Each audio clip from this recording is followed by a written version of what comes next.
relato de projeção astral, 25/9/2014. O procedimento de saída foi normal, né? Eu deitei, relaxei, fiz aquela, eu sempre faço uma respiração, o processo foi mais ou menos 1 minuto e meio, né? E aí senti aqueles milhões de abelhas, aquele ruído, depois um estalo muito forte. Quando eu tive esse estalo, eu saí um pouco fora do corpo, mas não totalmente, e de repente eu tive um segundo estalo mais forte que esse, e aí eu percebi que eu estava fora do corpo, e eu fiquei na posição vertical com relação ao corpo físico, e no quarto tinham bilhões de faísquinhas que pareciam prana, que era energia, né? E eu fiquei olhando aquilo, e eu fui me virando e olhando o quarto inteiro estava cheio daquela, uma coisa com um movimento intenso, né? E o meu próprio corpo, ele estava envolto nessas energias. Então estava ótimo para mim, né? Achei aquilo o máximo. Fiquei olhando um pouco, subi, né, acima da casa, mas essa energia eu via em todo lugar, né? E durante alguns segundos eu percebi essa energia se movimentando, depois ela foi desaparecendo, e aí ficou tudo muito nítido, muito claro. Eu fiquei observando minha casa um tempo, e aí eu resolvi me deslocar até a estrada, que é uma estrada que leva a gente para Itatiba. E aí eu saí em direção a essa estrada, e eu percebia que a velocidade que eu estava indo, apesar de parecer muito alta, ela parecia muito lenta também. Então, era uma coisa muito estranha até de se relatar, né? Porque você está indo em alta velocidade, mas parece que você está se movimentando lentamente. Essa é a sensação que eu tinha, né? Uma sensação que não dá para descrever para ninguém, a não ser que a pessoa tenha uma experiência de projeção astral, né? E tenha essa sensação, né? Não dá para transformar em palavras. Mas foi isso que aconteceu, e aí eu segui rumo a Itatiba, por cima da estrada. Quando chegou em Itatiba, a minha intenção era ir num local onde tem uma seringueira muito grande, e que eles estão fazendo uma construção, uma praça, né, uma pequena praça. Ou pelo menos era, né? Não sei, passar alguns dias você não sabe se é. E, bom, aí tudo bem.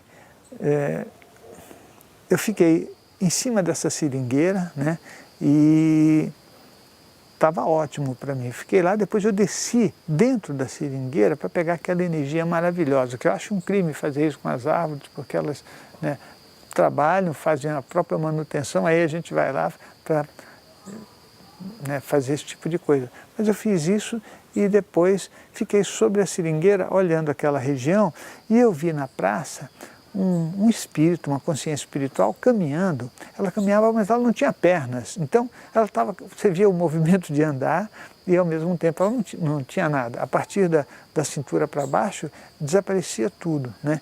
E ela andava, e eu sentia que ela não percebia o ambiente, né? Ela andava automaticamente, como muitas pessoas fazem. Depois que você tem um falecimento físico, você acaba fazendo as mesmas coisas que você fazia quando era vivo, né? Se você mora num lugar, você vai lá na sua casa para almoçar, se você fuma, você continua querendo fumar. E ela estava fazendo isso, né?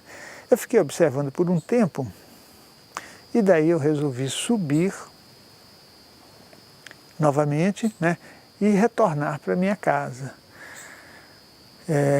Fiquei observando Itatiba de cima, né? E aí comecei a me deslocar lentamente vindo para casa. A sensação que eu tinha continuou, aquela sensação de que você está em alta velocidade, né? E ao mesmo tempo você está lentamente. Então eu fui andando até mais ou menos metade do caminho desse jeito, né? Eu ia por cima da estrada e ora eu entrava por onde tinha árvores. Eu passava por onde tem árvores, é uma sensação muito, muito boa, né? Para mim é uma sensação boa. Aí depois, quando chegou mais ou menos na metade, eu senti que eu estava perdendo a consciência, e aí perdi a consciência, mas eu não voltei para o meu corpo físico porque eu não acordei. Eu fui acordar meia hora depois no corpo físico, né? E, quer dizer, eu perdi meia hora, não sei o que aconteceu comigo, né? Mas é muito estranho isso. Dificilmente, já aconteceram algumas vezes, mas eu sempre fico analisando por que você perde a consciência e não, sabe, não é uma coisa... Quando você está lúcido em projeção astral, você segue a coisa, você não pode ter um lapso desses, né? Eu calculei que que é por causa do meu estado de cansaço físico, né? Isso acabou acontecendo. Tanto que o trabalho que eu faço, essa coisa, é para captar energia, para me vitalizar. Bom, cheguei na cama, fiz as minhas anotações, normalmente agora eu estou fazendo, né, gravando, aí depois eu falo, né, apesar que eu gosto de escrever, e aí foi isso. Aí eu fui me preparar para continuar o meu trabalho, que é a assistência espiritual que eu faço todas as noites. Mas, se você quiser acessar o nosso site para saber mais sobre esse trabalho, é o www.centrodeestudos.org, né? O nosso blog é o foradocorpo.com, que você pode colocar experiências ou fazer perguntas, né, sobre esse assunto, que nós vamos conversando, porque a gente tem que crescer nesse sentido de ter mais conhecimento, né? E se você quiser adquirir os CDs, né, e os livros que a gente tem, é só entrar na lojinha virtual, tem vários assuntos e coisas sobre comportamento e sobre espiritualidade, projeção astral, que você vai gostar, tá certo? Então, a gente se encontra no próximo relato de projeção astral.